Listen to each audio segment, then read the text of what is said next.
your book is available at ABC's. Yes. And it's available from us. Yes. And you can probably get it at most Christian bookstores right now. The Trouble with Twilight. You can get it on Amazon.com.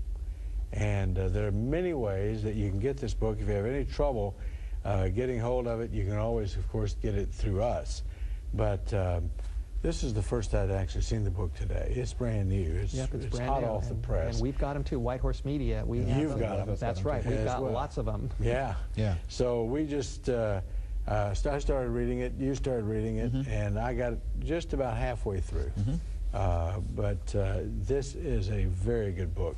You want to get hold of it, you might want to get more than one, and make sure that you can get these to young people, thought leaders. Make sure that they're reading this book, because this is excellent. An easy read. Our time is slipping away, but it occurred to me, Stephen, listening to you, you know, Solomon says there's nothing new under heaven. And Satan goes to the new through the old. Now he's attacking blood, the blood of Christ, the idea that one's blood can save one. You know, he's strategic and tactical, and he is seeking to erase, deface the image of God in mankind and help us to trust in ourselves and other kinds of things. So this is just the latest. You know, Harry Potter was one pendulum swing. Now we go to Twilight. The pendulum swings a little bit further, which, when this dies, will be followed by something else. And we can be sure of that. So each assertion of the devil has to be arrested and redressed as it comes. You can't look by this, because this is something that is taking the country, the world, literally by storm. That's right. And we need to be so very, very much aware and on guard. That's exactly right. You know, you mentioned that the new is really rooted in the old. I don't, you know, we're not going to read this book in front of our viewers, but this is the first Twilight book right here. And if you zoom in on the front cover, the picture here is two tempting hands holding forbidden fruit. And it's very interesting that right on the very first couple of pages, there's a Bible verse that comes up on the screen, up on the page, a Bible verse that says, "But of the tree of the knowledge of good and evil you shall not eat of it, for in the day that you eat thereof you shall surely die." Genesis 2:17. Now, why would they put two tempting hands holding forbidden fruit, and why would there be a Bible text at the beginning of the Twilight series? Well, there's a reason for it. As you study this out, you discover that the Twilight theme is that Edward the vampire represents forbidden fruit to Bella, and that Bella, as a teenage girl, really shouldn't be involved in a relationship with a vampire. And she struggles with this, at least to some extent, and then she chooses. She wants to be with him. She wants to take the fruit and be involved in this relationship no matter what.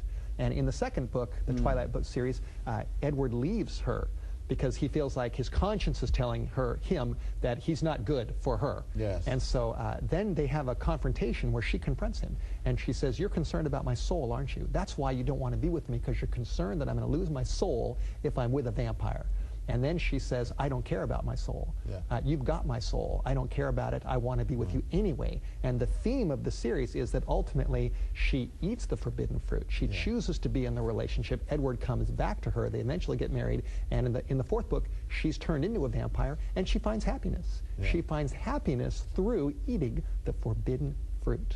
Now, let me ask you, you know, who's the author of that message, that you can find happiness through forbidden fruit? The Bible is a book, but God speaks through the book. Isn't that right? And the devil can speak through these books. And that same idea that you can find happiness through eating the forbidden fruit is the same message that the serpent spoke to Eve in the Garden of Eden. That's theology. That's exactly right. That's theology. Right. So we're dealing with a demonic theology, but it's theology. And it's in Twilight.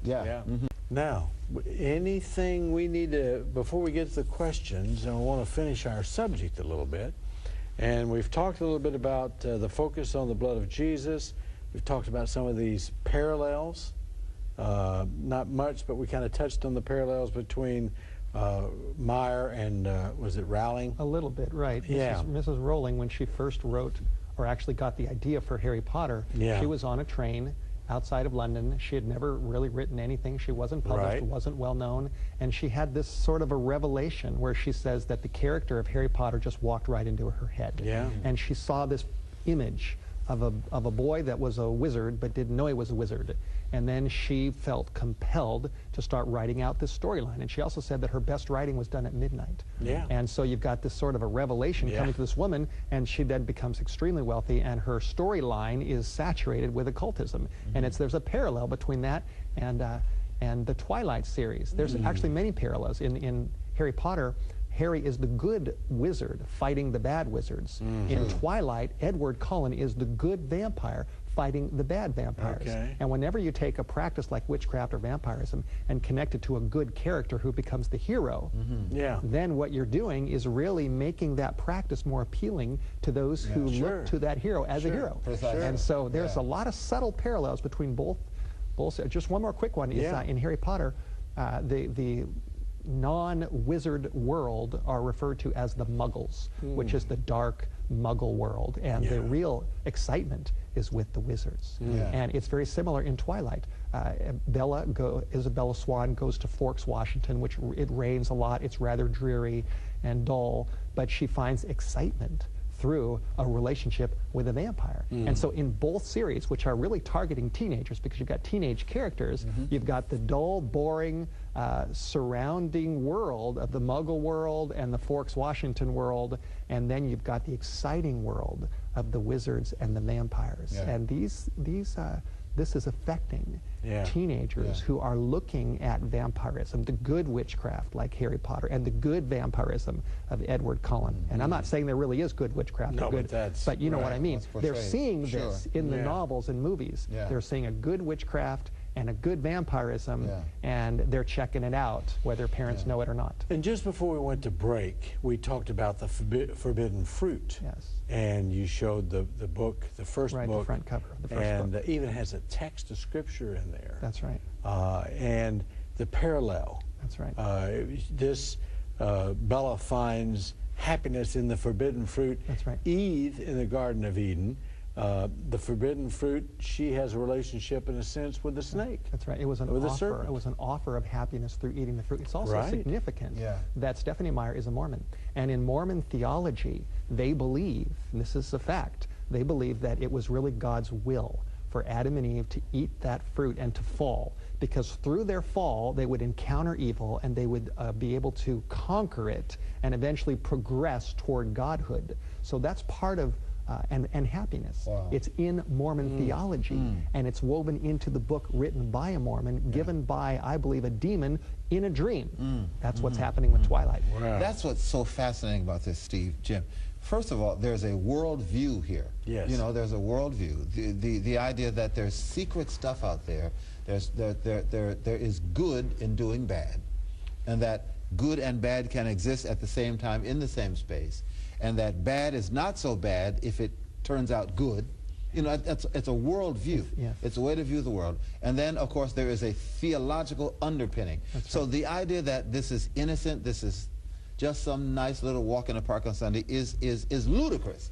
There's a theology and a worldview being postulated, and kids are eating it up because it's wrapped in the syrup of a love story. And if you put enough sugar on stuff, folk will take that medicine and think that they're doing themselves good, but they're not. They're accepting a worldview which is really anti-God. That's right, and it really is like the tree of the knowledge of good and evil. That's exactly what, there is good in Twilight. I recognize that. Edward Cullen is, you know, he plays a good role. He wishes he wasn't a vampire. He didn't want to be one. He was made one, and he wishes he wasn't. And he does have a conscience, and there is good, but there's the evil intertwined with it. And that's exactly the way the devil works, through combining good and evil to allure and to then hook someone. And as I mentioned, the front cover, as you mentioned also, two tempting hands holding forbidden fruit. The message that forbidden fruit is good is being communicated to teenagers. That's why a lot of teenagers who love Twilight, they go around wearing T-shirts that say forbidden fruit tastes the best. They're getting that message. And the message where Bella is not concerned about her soul, you know, that's a terrible message for this generation of young people. Don't worry about your soul, it's not that important. You know, who's behind that message? There's no question in my mind, it's Satan himself. You know, in chapter 7, you talk about occultism's bite. That's right. And what do you mean by that? Well, it's the danger of occultism. In chapter 7 of this book, there are testimonies of 3 people who have been totally involved with the occult and who almost lost their lives and who got out amazingly by the grace of God. And when you read those testimonies, then you realize that occultism is a gateway to demons and demon possession, and it's very, very dangerous. And we're not dealing with just some pleasant thing, as you mentioned, sugar-coated, but it's sugar-coated poison. Yes. It's a very dangerous trend, and occultism is deadly, and we've got to keep our kids away from it. You know, sometimes we wait to the end of a program to bring something out like what I want to ask right now, but there's got to be a defense of this, and I don't want to run out of time before we discuss that. Can you tell us what is the defense? In one of the chapters in the books, it talks about defense against the dark arts and against Satan and occultism. And the basic defense is the Word of God. It is repentance of sin and faith in the blood of Jesus Christ. Amen. Trusting Him as our Savior, and then getting rid of all occultic connections out of our homes, developing a strong Christian network of Christian friends that will help build us up, having daily devotionals, putting on the armor of God and having a daily devotional where we're spending time in the morning, in the evening. I mentioned my 5-year-old and my 2-year-old. We have morning and evening worship in our home every morning and every evening, because we want to get the kids to learn the Bible and to learn to get into a regular habit. I'll just tell you one quick little story. About 2 nights ago, we were getting ready for bed. And I told little Seth, I said, Seth, you need to put your pajamas on. Time to get ready for bed. And I had given him a 15-minute warning, the 10-minute warning, the 5-minute warning. And he reacted with quite a huff. He wasn't ready to do that. And so I sent him right to his room, fatherly discipline. I love my child, and I discipline him appropriately. I do my best. So I sent him to his room, and then about a half hour later, I went in, and he was sitting on his bed, and he was putting together a Bible puzzle. And he said to me, Daddy, I prayed while you were gone. He said, I prayed 2 things: that Jesus would change my heart. Wow. And then he said, and I prayed that you would come in and read me an Uncle Arthur's bedtime story. And I did. And I did. And it was just, I tell you, I was so thrilled by that. And it just, I thought about that, and I thought about this interview, and I thought, when it comes to Twilight and all these things, we really need Jesus to change our hearts so that we can understand the battle that we're in and put on the armor of God and protect ourselves and our children from these forces. And all this information is inside the book. Revelation 12:11 again, that you quoted a little earlier, overcoming by the blood of the Lamb and by the word of That's the exactly right. And I did mention that you mentioned a lot of places where we can get this book. We have lots of copies at White Horse Media. They're available. We have a website, avoidtwilight.com. We have a toll-free number, 878-BIBLE, 878-BIBLE. People can call and get it. It's not expensive. We're not making a lot of money on it. We're just trying to get the word out, and we're supplied for this event. And we've got the books ready to send to people who need them. I was talking to an ABC manager today, a former ABC manager, who one night on this program, they offered a book like this. And he said, we sold that night 20,000 books. Now, I believe that 20,000 people at least who are watching need to get at least one of these books, if not more than one. And so I'm just praying that they will call that number or go on the website and order this book. It's a book that needs to be in every Adventist home right now, every Christian's home, regardless of whether you're Seventh and it's easy. Our website is easy to remember. It's avoidtwilight.com.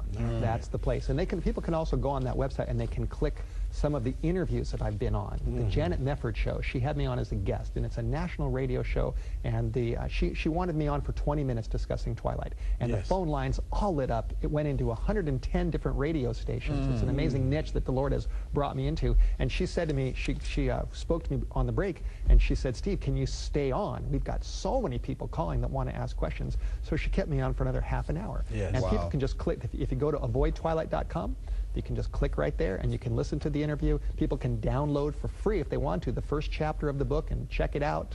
So we're doing everything we can to make this information available.